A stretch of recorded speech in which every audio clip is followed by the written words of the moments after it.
houve batalha no céu. Miguel e os seus anjos batalharam contra o dragão e os seus anjos. E não houve lugar no céu para a antiga serpente, chamada Satanás. Nesta oportunidade, nós vamos estudar bem amplamente um dos meus temas preferidos, o grande conflito. Nós vamos ver que Satanás no céu iniciou um conflito em torno da lei de Deus e que este conflito foi transferido para a terra e passou depois a todos nós com o pecado de Adão e Eva. Essa palestra foi gravada em Cristalina, Goiás, em uma área de campo, onde muitas pessoas foram abençoadas ao estudarmos o tema geral, a reivindicação do caráter de Deus na última geração. O meu nome é Silverino Kiel, sou o fundador do IAG.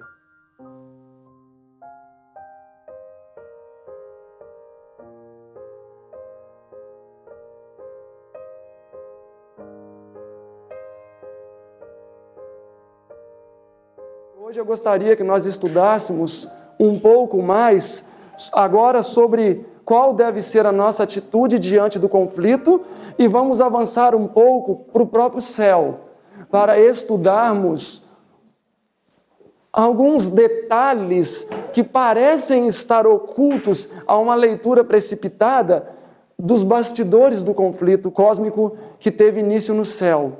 A verdade é que, muitas vezes, nas nossas leituras apressadas, nos nossos cultos apressados, nós não conseguimos extrair detalhes que são fundamentais para a compreensão de um todo, de uma mensagem. Por exemplo, a Bíblia diz que Elias foi num redemoinho para o céu.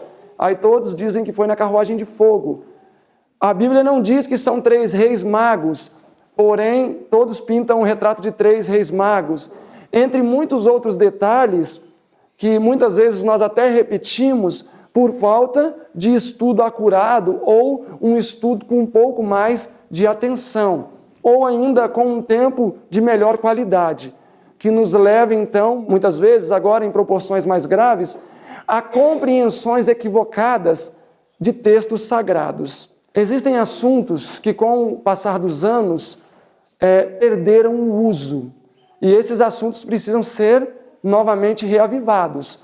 Nós precisamos olhar para o passado, nós precisamos olhar para o início deste movimento que se tornou o Adventismo do 7º dia e aprendermos um pouco mais daquilo que Deus revelou de forma direta e primária às pessoas que estiveram envolvidas no surgimento deste grande movimento naqueles dias. Hoje nós vamos estudar sobre o grande conflito. E ao desenvolver esse tema, nós vamos ver que hoje Deus está sendo julgado. Isso parece até soar um pouco mal, mas como assim Deus? Deus é todo-poderoso, Deus é onipotente. Deus pode fazer o que Ele quiser, mas é aí que nós nos enganamos. Deus não pode fazer o que Ele quiser, não. Se Ele faz o que Ele quer, compromete toda a estabilidade do universo. Então, existem momentos que Deus não pode fazer o que Ele quer. Ele passa a depender de outros. E é isso que eu gostaria que nós estudássemos esta manhã. Eu gostaria de mencionar a primeira declaração que está no Desejado de Todas as Nações, na página 671, que diz o seguinte: a própria imagem de Deus precisa ser reproduzida na humanidade. Pois, ou agora, por quê que a própria imagem de Deus precisa ser reproduzida na humanidade? Porque a honra de Cristo e a honra de Deus acham-se envolvidas no aperfeiçoamento do caráter do seu povo. Então, de alguma maneira, Jesus e Deus se comprometeram diante do universo nas suas criaturas, chamado ser humano. Em algum momento isso aconteceu. E nós vamos, no decorrer da apresentação, ver quando isso aconteceu. Que Deus e Jesus caíram em uma situação desfavorável por culpa de quem? Por culpa do homem. Por culpa do homem.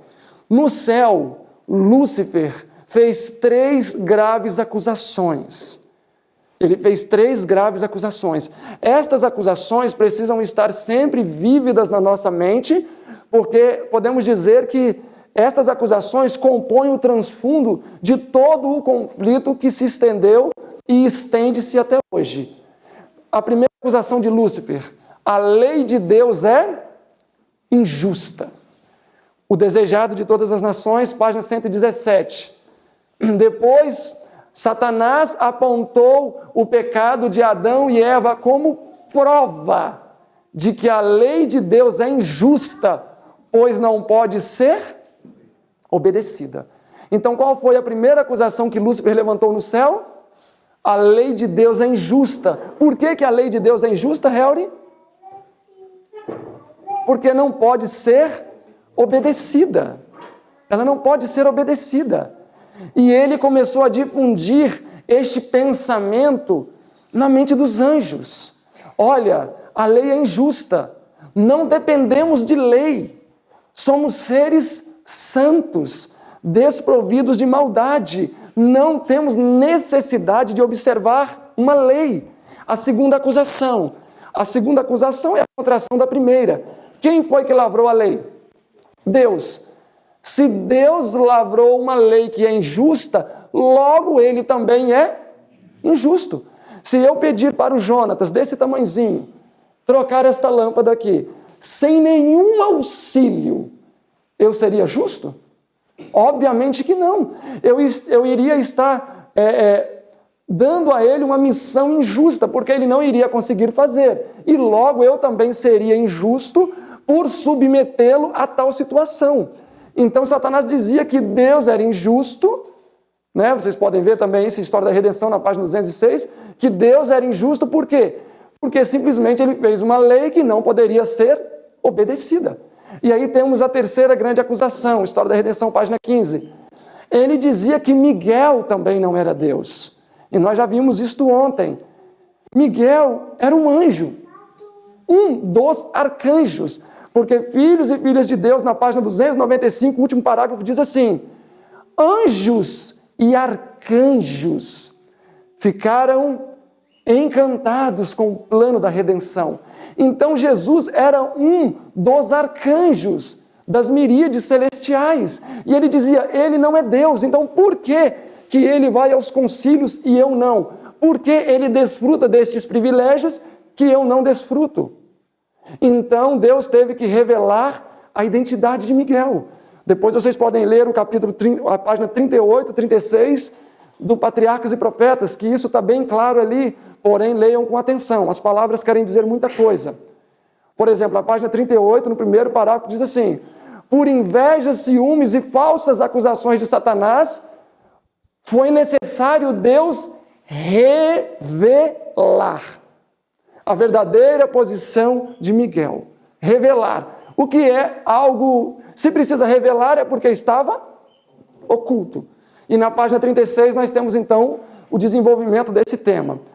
Deus então revelou para os seres não caídos que na verdade aquele anjo que vivia com os anjos e como um anjo era nada mais, nada menos do que quem?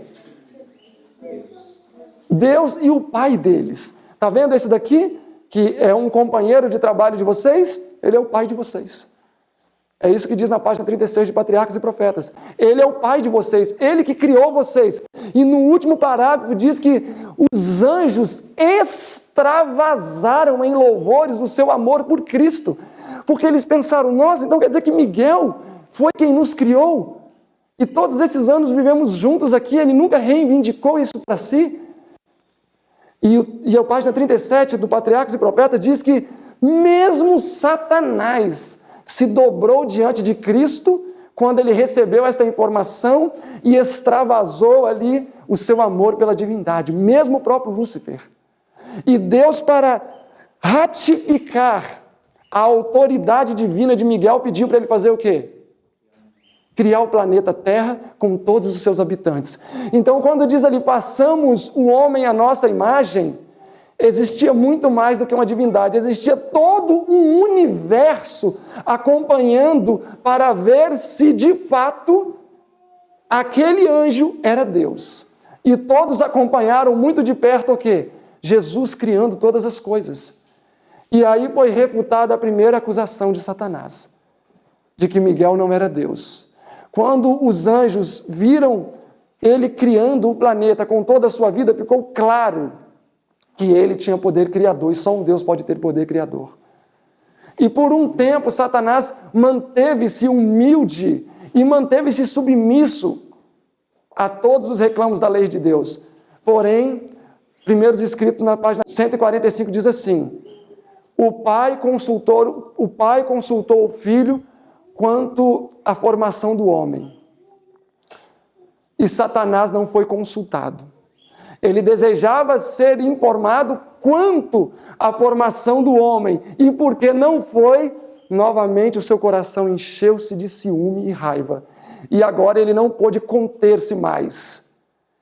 Quando Deus revelou a criação do planeta Terra com o ser humano, que seria feito à sua própria imagem, não só em caráter, mas em forma física, Satanás irou-se demasiado e o conflito agora chegou ao ápice.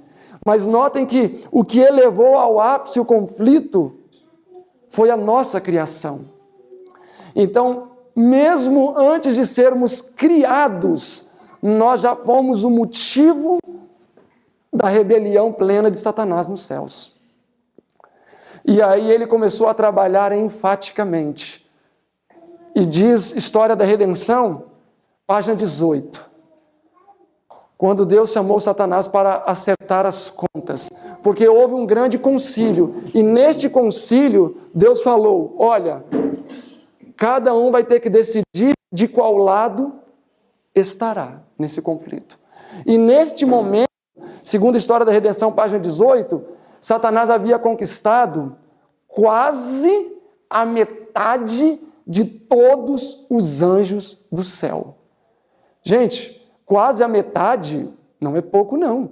Isso mostra que a criatura que era um anjo, tornou-se Satanás, conseguiu competir com Deus de igual para igual. Sabem por que eu digo de igual para igual? Porque uma criatura competiu contra um Deus. E eu quero que vocês me acompanhem no raciocínio. Nós sabemos que Deus é todo-poderoso, mas nós estamos falando de um ser que conseguiu medir forças com Deus. E ele não foi mal sucedido. Ele simplesmente conseguiu conquistar quase a metade dos súditos do reino de Deus. Ele conseguiu inicialmente conquistar quase a metade, porém, grande parte dos outros mantinham ainda o que com Satanás? Simpatia. Simpatia. Mesmo aqueles que ficaram do lado de Deus tinham o que por Satanás? Simpatia. Então nós estamos falando de um ser, meus irmãos, que conseguiu lutar em um mesmo plano, em um mesmo nível com Deus. Nós não estamos falando de alguém que não seja tremendamente poderoso. E ele apontou então quase a metade dos anjos e falou: você, e exultou, diz o texto, você expulsará a mim e eles e deixará tal vazio no céu? Porque naquele momento quase a metade estava do lado de Lúcifer. Isso é muito sério.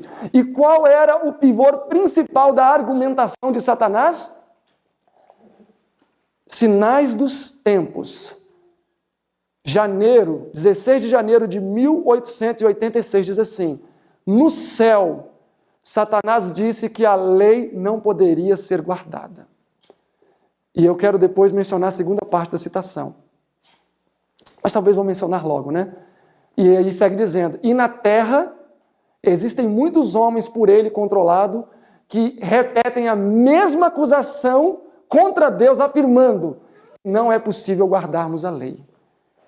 Então, Satanás tem obreiros aqui na terra. Satanás tem obreiros aqui na terra. Vamos avançar nesse ponto também, porém vamos voltar para o céu novamente. Satanás dizia que os anjos não precisavam de lei, que ela era uma limitadora da felicidade, que ela não poderia ser obedecida. E eu pergunto para vocês, quando Satanás declarou isto lá no céu, diante do concílio que tivera sido reunido, ele tinha evidências das acusações que ele estava fazendo? Vocês acham que ele tinha evidências de que era possível sim quebrantar a lei e que ela não se poderia ser guardada? Ele tinha evidências disso? Quando ele esteve diante do concílio e fez tal acusação? O que vocês acham? Tinha evidência? Não? Vamos começar. Satanás no céu guardou a lei?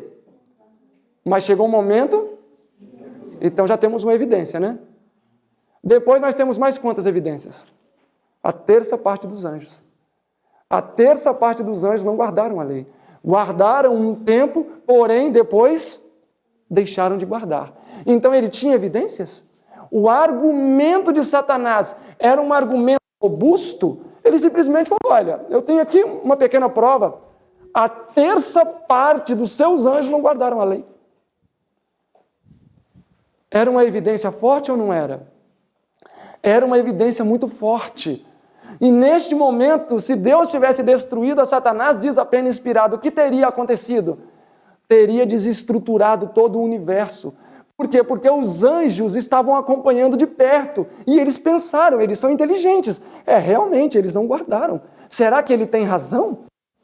Se Deus destruísse Satanás naquele momento, a dúvida iria permanecer perpetuamente na mente dos anjos celestiais. Então, meus irmãos, nesse momento Deus ficou numa situação desfavorável. Vocês acham que não? Porque ele disse que a lei é uma lei de amor e que todos podem obedecer e que os anjos, sim, dependem de obedecer, mas do outro lado também tem argumentos fortes. Então o céu foi dividido. De um lado, Deus dizendo, é possível observar a lei. Do outro lado, Lúcifer dizendo, não é possível observar a lei. Ambos os lados estavam desfrutando de muito sucesso. Ambos os lados. E aí chegou um momento em que Deus não pôde mais tolerar o grande conflito no céu. E o que houve? Houve então a expulsão de Satanás das cortes celestiais. Apocalipse 12, 7.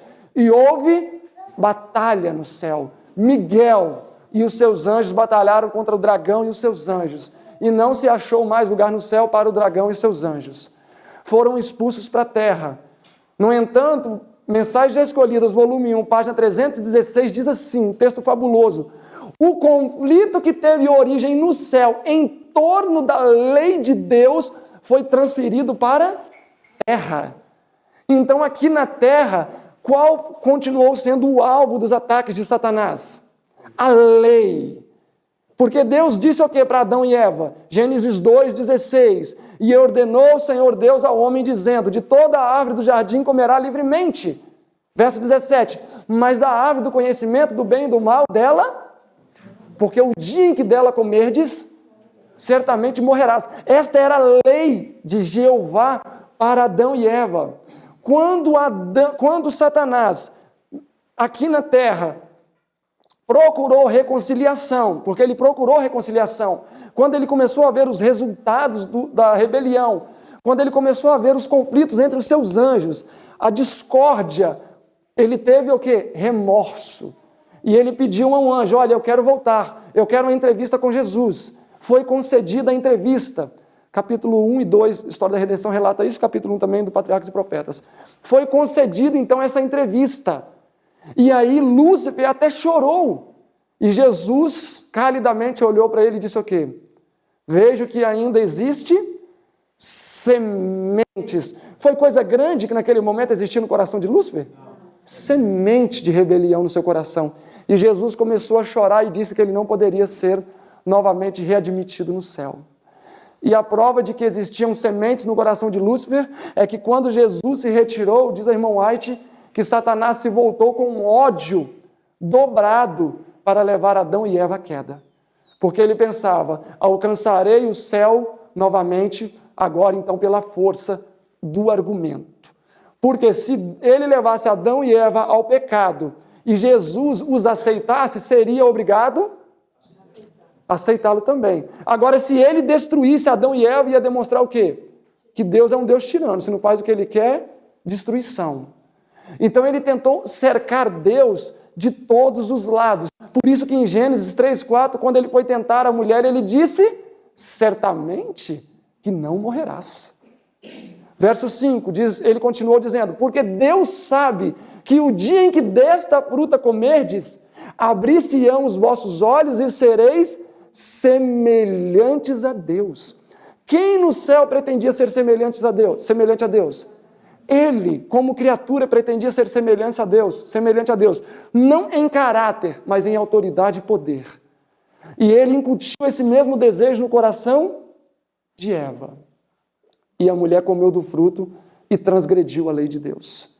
E aí o desejado de todas as nações, na página 761, diz assim, quando Adão e Eva pecaram e transgrediram a vontade de Deus, Satanás exultou, ela diz. Satanás exultou e disse, está provado, não pode se observar a lei. Satanás sabia que só existiria uma maneira de ele ou voltar para o céu ou consolidar a sua informação de que Deus era injusto, levando o homem ao pecado. E quando o homem caiu em transgressão, ele disse, está provado que não se pode observar a lei. E mais, a verdade sobre os anjos, na página 155, o último parágrafo, nos é dito, quando Adão e Eva transgrediram a lei de Deus, Satanás declarou ser impossível ao homem obedecer à lei de Deus. Memorizem essas frases, são chaves. Satanás disse o quê? Que era impossível ao homem obedecer à lei de Deus. Vocês acham que agora o argumento de Satanás fragilizou-se um pouco mais ou se robusteceu um pouco mais? Meus irmãos, quando Adão e Eva caíram em transgressão, sabem o que aconteceu? Satanás conseguiu conquistar um reino completo de Deus. Ele conseguiu conquistar um reino completo. E quem é que estava observando tudo isso? O universo que ficou lá em cima, sem conhecer a transgressão. E agora, quando o homem cai em transgressão, e o fato do homem pecar, quem foi justificado nesse pecado? Satanás. O pecado de Adão e Eva justificou Satanás nas suas acusações. Porque agora eles estavam dizendo o que para o universo? Olha, universo expectante. Porque o História da Redenção, página 19, diz assim, Deus não achou conveniente colocar o homem fora da possibilidade de queda. Decidiu então prová-lo antes de eles serem tornados perfeitamente como os anjos. Então, quando eles transgrediram a lei de Deus, qual é a mensagem que eles transmitiram para o universo que desde então estavam assistindo tudo o que acontecia? Ele tem razão. Satanás tem razão. Não pode guardar a lei. E, novamente, Satanás tem o seu argumento endossado.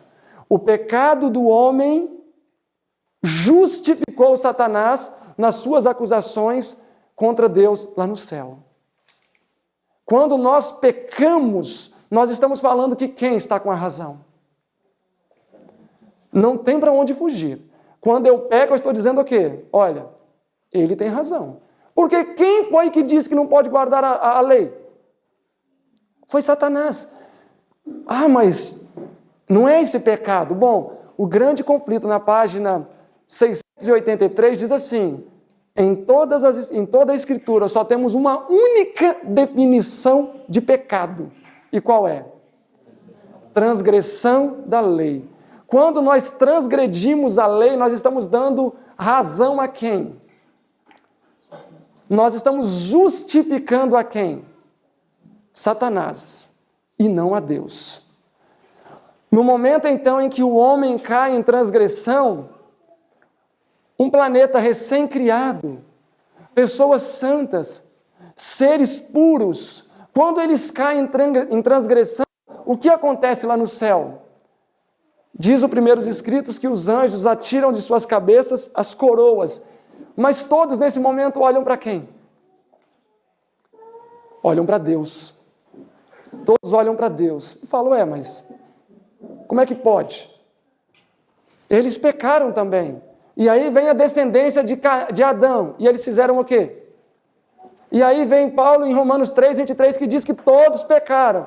Então toda a humanidade tem justificado a quem? E quem tem assistido tudo isso? O universo. Dia após dia, o universo tem acompanhado de perto o homem justificando a quem? A Satanás. E Deus, o que acontece nesse momento com Deus? Segundo as Escrituras, diz o texto que ele se assentou no banco dos réus. Deus, nesse momento, caiu em uma situação extremamente delicada. Por quê? Porque o seu inimigo estava ganhando muita vantagem. Não só enredou a terça parte dos anjos no céu, mas também conquistou o reino inteiro aqui na terra. Qualquer atitude de Deus nesse momento iria consolidar o que na mente dos anjos? A dúvida, pois a dúvida existia. Olhem só, eu quero ler para vocês só uma linha aqui do desejado. Olhem só essa pequena parte aqui, diz assim, o homem, assim como os anjos, devia ver o contraste entre o príncipe do luz e o das trevas. Cumpria-lhes quem? Homem e os anjos. Cumpria-lhes escolher a quem servir. Mas nesse momento aqui, Satanás já estava expulso. 761. Satanás já havia sido expulso do céu. Então, mesmo depois que Satanás foi expulso, os anjos no céu deveriam fazer o que ainda? Uma escolha.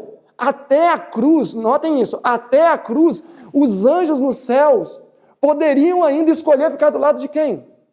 De Satanás. Isso nos diz o quê? Que a dúvida, meus irmãos, era grande.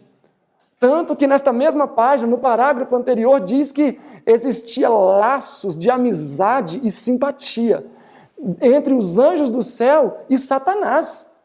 Para vocês verem como que o arqui-inimigo se revestiu de tal forma de engano que os anjos, mesmo os celestiais, não conseguiram enxergar claramente a natureza do conflito.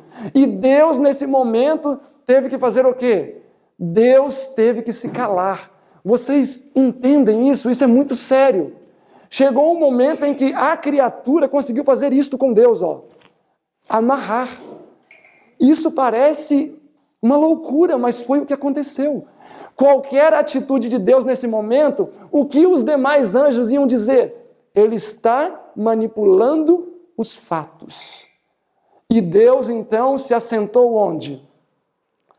No banco dos réus. Olhem comigo Romanos capítulo 3, verso 1. Qual é, pois, a vantagem do judeu? Ou qual a utilidade da circuncisão? Verso 2. Muito em toda maneira, porque primeiramente as palavras de Deus foram confiadas a eles. Verso 3, pois que, se alguns deles foram incrédulos, a incredulidade aniquilará a fidelidade de Deus? Verso 4, agora é o verso importante. De maneira nenhuma. Sempre seja o quê? Deus verdadeiro e todo homem mentiroso, como está escrito, para que sejas justificado em tuas palavras e venças quando fores o quê? Então Deus precisa ser justificado em suas palavras quando for julgado. Então Paulo está dizendo que Deus está sendo o quê? Julgado. E esse versículo aqui, na verdade, é uma extração do Salmo 51. Vamos lá em Salmo 51 e ver para vermos como Davi coloca. 51, verso 4. Contra ti, Senhor, contra ti somente pequei, e fiz o que era mal à tua vista. Ele reconhece o seu pecado, para que sejas o quê? Justificado quando falares, e puro quando julgares. Então, uma pessoa que precisa ser justificada é porque existe o que contra ela? Uma acusação. E a Bíblia diz que Deus necessita ser justificado. E qual é a acusação primária de Satanás contra Jesus? Qual é a acusação primária? Que injustiça, que ele fez uma lei injusta, que não pode ser guardada. E aí Deus então se coloca no banco dos réus. Porque qualquer atitude de Deus nesse momento poderia complicar ainda mais a situação. E desde então, Deus passou a ser olhado com desconfiança. Por quem? Por todo o universo. Por quê? Porque Satanás falou algo embasado. Ele não jogou palavras ao vento. Ele tem argumentos sólidos. E hoje, praticamente quase a humanidade toda são argumentos que falam a favor da ideologia de Satanás. Quando nós dizemos que não podemos observar a lei, nós estamos sendo luciferianos. Porque esta é a ideologia de Lúcifer, que não se pode observar a lei. E aí Deus, para não, de alguma maneira, retroceder este mal, ele decidiu se colocar à parte no conflito. Decidiu se colocar à parte no conflito. E Isaías 43, no verso 10 diz: vós sois as minhas testemunhas, diz o Senhor. Ora, quem é que necessita de testemunhas? Um réu. Um réu necessita de testemunhas. Se Deus diz, vós sois as minhas testemunhas, ele, na verdade, está dizendo, olha, eu preciso da ajuda de vocês. Eu necessito da ajuda de vocês. O grande conflito foi transferido para a terra. O céu, então, ficou limpo. O céu ficou limpo do pecado. Porém, este planeta não está limpo do pecado. Por isso que Deus diz que nós somos as testemunhas dele. Pois ele espera e depende de quem agora? Do seu povo. Ele depende do seu povo. Para ser justificado ou reivindicado das acusações que ele está sofrendo agora diante de todo o universo. Nós não temos uma missão muito simples, meus irmãos. A nossa missão é só mostrar para o universo que Deus tem razão e que Satanás está equivocado. Essa é a nossa missão. E de que maneira eu vou demonstrar isso diante do universo? De que maneira? Obedecendo a lei de Deus. Obedecendo a lei de Deus. Quando eu obedeço à lei de Deus, eu estou justificando a quem? A Deus. Quando eu desobedeço à lei de Deus, eu estou justificando a quem? A Lúcifer, a Satanás. Então nós devemos ser de um partido só. Não tem como participarmos dos dois partidos. Ou nós vamos ser do partido de Deus, obedecendo perfeitamente a lei, refutando assim as acusações de Satanás, ou faremos parte da ideologia satânica, de que não é possível observar a lei. E aí eu volto à citação da Sinais dos Tempos, 16 de janeiro de 1886. Lúcifer no céu disse que a lei não poderia ser obedecida. E homens aqui na terra, sob o seu controle, afirmam as mesmas acusações contra Deus, dizendo que não é possível guardar a lei. E o que é transgressão da lei? O pecado, né? O pecado é a transgressão da lei. Esta é a única definição bíblica. O pecado é a transgressão da lei. Eu queira aceitar ou não. Mas toda vez que nós consentimos e cedemos e transgredimos a lei de Deus, nós estamos dando razão a Satanás. Nós estamos dizendo que Satanás está certo nas suas acusações contra a lei de Deus. Nós estamos dizendo que ele tem razão e que Deus está equivocado. É por isso que as Escrituras dizem: vós sois as minhas testemunhas. E hoje Deus continua dependendo do homem. Deus não pode arbitrariamente se levantar e dar um basta no mal, porque isso seria perpetuar na mente dos anjos a dúvida que existe. Então, Deus depende muito mais de nós do que nós podemos imaginar. A verdade é que, se nós, como remanescente fiel, como última geração de humanos que pode estar vivendo nesta terra, não revelarmos perfeitamente o caráter de Cristo, ele não pode voltar. Eu acredito que vocês já estão familiarizados com a declaração de parábolas de Jesus na página 69, que diz: Cristo aguarda com fremente desejo. Olha que palavra forte, né? Fremente desejo. A manifestação de si mesmo no seu povo. Por que Cristo aguarda com fremente desejo? Porque somente quando o caráter de Cristo for reproduzido no seu povo é que ele poderá voltar para reclamá-los como seus. Então existe um critério principal para Jesus voltar. Qual é o critério principal que há de desencadear a instantânea volta de Jesus? A transformação do nosso caráter. Meus irmãos, seja leigo, seja pastor, seja líder, se algum homem se colocar aqui no púlpito e dizer que nós não podemos guardar a lei de Deus, saiba que ele está com uma ideologia luciferiana, porque esta declaração foi feita por Satanás. E digo mais, na verdade eu digo mais não, o Senhor diz mais, em Cuidado de Deus na página 110, diz assim: desça da cadeira de Satanás aquele que diz que nós não podemos vencer o pecado. O texto diz isso. Desça da cadeira de Satanás aqueles que dizem: não adianta, não podemos vencer o pecado.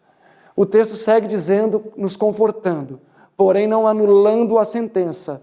Separados de Cristo, não podemos vencer. Porém, unidos a Ele, podemos vencer. Então, prestemos atenção, meus irmãos, porque esse lugar aqui é um lugar sagrado. A ideologia de Lúcifer não deve ser promovida daqui dos nossos púlpitos. Aqui é para promover a verdade, como ela é nas Escrituras, e também no espírito de profecia. E tudo o que é necessário para a nossa salvação foi registrado. Porém, homens mal intencionados têm tentado fazer o que com o rebanho? Enganar o rebanho. A irmã White diz assim: vi que muitos pastores têm embalado as suas igrejas em um sono mortal. Em um sono mortal. Meus irmãos, não permitam que a consciência de vocês seja acariciada no erro. Não permita. Enfrentem a dureza, se assim ela for, da verdade. Enfrentem. É muito confortável ouvirmos: não tem problema, meus irmãos, naquele grande dia Jesus vai resolver todo o problema do pecado. Se fosse assim, por que ele não resolveu o problema da sementinha no coração de Lúcifer?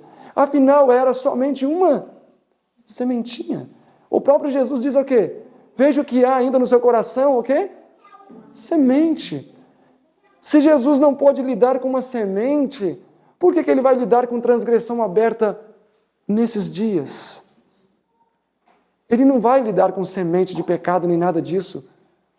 Na verdade, o texto inspirado diz que aquele que tiver uma única pequena nódoa de defeito no caráter, ele não será selado. Primeiros Escritos, página 71, diz: o selo de Deus será colocado somente sobre homens e mulheres que forem puros e santos. Esta é a qualidade de ser humano que vai receber o selo do Deus vivo. E hoje, mais do que nunca, o inimigo tem suscitado muitas ideias que, para a nossa percepção auditiva, é muito bom. Então quer dizer que eu vou me esforçar, mas o que não der, né, ele completa, não tem problema. Siga a sua vida. Isso é perigoso. Isso é perigoso. Deus nos chama para um reavivamento e reforma. E a reforma precisa ser completa. Completa. Satanás, o anjo caído, tem enredado muitos em um sono mortal. Não permitamos que esse sono nos atinja, meus irmãos. Nós precisamos ser testemunhas de Deus. Deus está sendo acusado injustamente. Porém, Deus também disse que dará um espetáculo para o universo. E a partir dos próximos estudos nós vamos ver qual é esse espetáculo. Nós vamos ver que, na verdade, na pessoa dos 144 mil, não entrando no mérito se é literal ou simbólico, mas na pessoa dos 144 mil, Deus vai ser reivindicado. Não percam o nosso próximo estudo, que nós vamos ver revelações extraordinárias do grande conflito que ainda está em pleno desenvolvimento. Nós vamos ver que a cruz não foi o suficiente para eliminar 100% a dúvida da mente dos anjos. Não foi perfeitamente capaz para eliminar os 100%. Ainda existe resquício de dúvida onde? Na mente dos anjos. E estes resquícios vão ser plenamente eliminados, sabe quando? Quando a porta da graça se fechar e Deus falar a seguinte frase: eis aqui os 144 mil. Eles estão nas suas mãos, Satanás. Faça o que quiser com eles, porém, poupe somente a vida. E naquele momento, Deus então vai ser reivindicado plenamente. Contudo, existe uma trajetória a seguir até esse momento. E é o que nós vamos ver nos nossos próximos encontros. Que Deus possa nos ajudar, meus irmãos. E não temam achar que talvez o alvo é muito elevado e não vamos alcançar. Na verdade, a impossibilidade de alcançar o alvo reside na nossa falta de fé e na falta de aplicar todos os recursos disponíveis a nós para atingirmos o alvo. Se eu desejo ter um alvo, se eu tenho um alvo, alcançar aqui, 60 centímetros de braço, e eu deixo o braço assim, eu vou alcançar isso? Eu preciso agora aplicar todos os recursos disponíveis. Musculação, trabalho, alimentação, descanso. Aplicar todos os recursos para que eu alcance o meu objetivo. Meus irmãos, muitas vezes nós desejamos os músculos, porém queremos evitar a fadiga do exercício. Muitas vezes também desejamos níveis elevados espirituais, porém não queremos aplicar os recursos que vai nos dar esse nível elevado espiritual.